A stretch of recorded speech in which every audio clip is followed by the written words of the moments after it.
Kuthe kuphakama inhlamvu yelanga ubusuqala ukwehla umthamo wezimoto emgwaqweni u-N3. Iziphathimandla ziqale zadlulisa izimoto ezincane zagcina ngamaloli nokwenze ukuthi abanye abalahlekelwe yithemba ukuthi bazosizakala. Been here since Friday, not here. We started from Moi River. This is another second stop. So we are not getting information of what is going on, especially from the government. There is a lot of lies and there's no signal here. Abagibeli bamabhasi kanye namatekisi bathi kuthatha isikhathi ukuthi usizo lufinyelele kubo.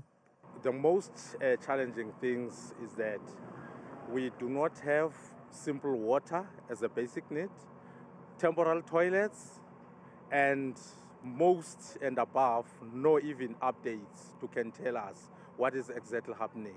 We've been here as ladies. It's that some of us, it's that time of the month.